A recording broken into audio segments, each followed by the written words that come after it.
In 2016, when I saw Trump talking about how America is gonna win so much that we're gonna be tired of winning. Back in there, I thought, this guy's just probably doing an egotistical rant. He's probably trying to, trying to stroke his own ego, right? Especially when he said America's gonna win so much that you guys are gonna get tired of winning, and we're gonna win so much that you're gonna be begging me to stop. You're gonna be like, oh, it's too much winning. It's too much winning. We can't take it anymore. We can't. It's too much winning, President Trump. And I'm thinking, that guy probably just doing that because he wants to stroke his own ego. 3 years into the Donald Trump presidency, he's done a lot of good things. And that's someone that I didn't even vote for him in 2016. So I'm thinking, man, Donald Trump, man, you're winning too much, man. You might want to give the Democrats at least a chance. But we all know that in the real world, if you want to be the best, you don't show mercy. You want to be the best, you go all out. Just because you feel bad for someone doesn't mean you're going to start going easy on them in order for them to feel a little bit better about themselves. No, I'm sorry, but that's not how the real world works. In the world of competition, there is no such thing as mercy. You're out there to be the best, and if you choose to show mercy on your opponent because you feel bad for them, then you're pretty dumb to do it. Because the world isn't all sunshine and rainbows. In the real world, if you show mercy, people are gonna take advantage of that, and they're gonna literally deal a bigger blow than they could have if you actually were at full strength. If you actually kept your guard up. So Donald Trump, good on you. 3 years into your presidency, it's actually going to conclude the third year. It's actually we're about to conclude the third year. It's like almost November 22nd as I'm recording this video. Literally he only has like a month, like a little over a month left to complete his third year as president. So good on him. Keep on winning, dude. Because guess what? The more you win, the more you expose to the world how corrupt the Democrats really are. So good on you, man. And I don't mean it in a sarcastic way. I really am surprised that Donald Trump has been able to keep his word in many cases. So even when Trump is facing the impeachment, even when Trump is dealing with all this nonsense, California wants to, remove him from the ballot because it doesn't want to publish. It doesn't want to make his tax returns public because apparently it's tradition, but it's not a law. So what does California do? He said, well, if Donald Trump doesn't want to reveal his tax returns, then therefore he cannot be on our ballot in California. And then what happens? A court judge in California says California can't do that. It is illegal to do that. So let's see what happens. Let's see what it says from the LA Times. It reads, Trump may withhold tax returns and appear on ballot. California Supreme Court rules. President Donald Trump may appear on California's primary ballot without having to disclose his tax returns. The state's highest court decided Thursday. Oh, sorry. My chair fell. Sorry. I'll fix that in the next video. Anyways, in a unanimous ruling, the California Supreme Court said the requirement that presidential candidates must disclose their tax returns to appear on the March primary ballot violates the California Constitution. Oh, so, man. See, man, what's that thing that prevents states and governments from doing a bunch of these nonsense policies to attack their political opponents? Oh, yeah, it's called the Constitution. And it's kind of ironic how the California Constitution actually prevents the government from actually saying, Trump, you cannot be on the ballot unless you show us your tax returns. And apparently it's violating the Constitution. So it kind of goes to show that even our own state sucks at implementing its own laws. So, yeah, I'm proud of Gavin Newsom. Yeah, really proud of him.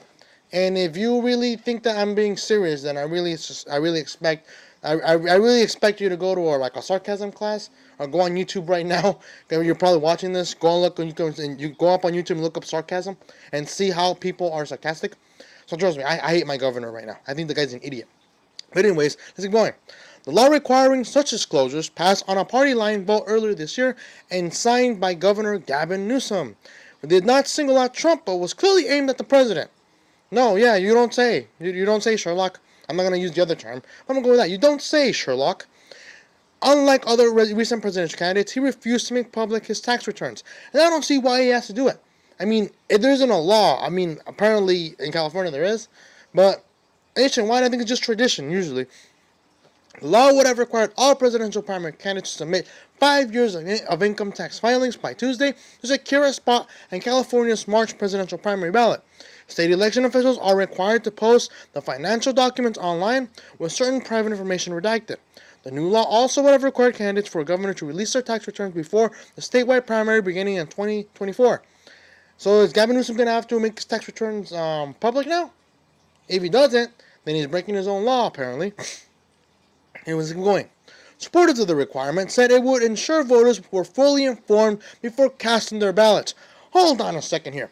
Who in the hell is fully informed when they vote? Who in the hell is fully informed?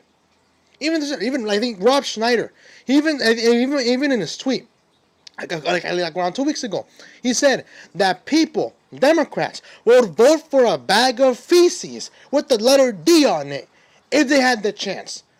So I'm pretty sure when you go out and vote, I'm pretty sure both sides don't know who the hell they're voting for in their entirety. Do you really think when people go to the ballot box and see the name John Doe, they're going to say, John Doe, let me take out my phone and look up what he stands for. Oh, okay, he stands for this. Okay, all right. What's the next one? Nancy Schmuck. Okay, let's see, Nancy Schmuck. Okay. Oh, and there's just 10 people more. They're not going to do that. They're just going to vote down party lines, usually. That's what they do. So this is a bunch of baloney. I don't think it's like, people need to be fully informed before casting their ballots. Yeah, because I'm pretty sure they choose to look up the 10 names of people they never heard of until now. They're just going to vote down party lines. A lot of people do that. And again, it's not just the Democrats. It's Republicans too. They do that. They don't know who it is, they just go down by party lines. That's what they do. Right? Newsom said the tax closures would shed light on conflicts of interest, self-dealing, or influence from domestic and foreign business interests. Alright, then let's look at Gavin Newsom's tax returns then. Thursday's decision stemmed from a challenge by the state's Republican Party, which said the law would reduce Republican turnout if Trump's name did not appear on the ballot. Even if the state high court had upheld the law, it could not have been enforced this year under an order by Sacramento-based U.S. District Judge Morrison C. England Jr. England ruled in September that the law violated 4 different sections of the U.S. Constitution in addition to a separate federal law. The state appealed his ruling to the U.S. Ninth Circuit Court of Appeals, which will not decide the case before the deadline of the March ballot. Federal courts have the last word on matters of federal law, and the California Supreme Court has the final say on the state law issues. The state's court decision means the tax return requirement cannot be enforced, even if it were eventually found to be valid under federal law. That concludes the article. Again, it kind of shows you how California believes their ideas are so perfect that they have to pretty much censor the opposing party's side. Forget homelessness in California. Forget that our beaches are covered up with needles and trash. Forget that. Forget the fact that, we have so many problems with feces in our streets in Sacramento and LA. Forget none of that. That's not a real problem. What really is a real problem in California is that the opposing side should get a vote or should be on a ballot. That's the real problem. That's the real problem that Americans, Californians are concerned about. Not the homelessness, not the increasing homeless rates. No, that's not a problem for us. Priority is that the opponents have a stronger time getting on our ballots because we believe our party is superior and we have to implement it by force if necessary. But let me know what you guys think about this. If you guys like the video, hit the like button. If you're new to the channel, subscribe. Hit the notification button as well. That way you never miss an upload. And if you're new to the channel, I don't know why the hell did that. And if you're a returning subscriber or you just barely subscribe, I recommend you bookmark the page because some notifications will go directly to spam. Therefore, you're not gonna get properly notified. And if you also think this video is worthy of sharing, share it with your friends on social media, Facebook, Twitter, because that helps me bypass all the restrictions that YouTube has implemented on independent political commentators such as myself. So again, if you really think this video is worthy of sharing, and if you wish to subscribe or like the video, let me know in the comment section below as well what you think of this. And let me know if you are a Trump supporter. If you supported Trump in 2016. I didn't, but I'm kind of getting tired of winning. I'll give you that right now. As an American, not a Mexican, but as an American who happens to be of Mexican descent, but as an American, I'm getting a little bit tired of winning. But at the same time, I do not want to stop winning. Because once we show mercy, our opponents are going to deal us a very deadly blow because we let our guards down. So Trump, if you want to keep winning, bro, I'm sick of winning, but I want to keep winning anyways. So again, let me know what you guys think about this. I'll see you guys in the next video in regards to one of our greatest agriculture aspects in regards to salads. So if you guys can stick around for that, I'll see you guys in a little bit.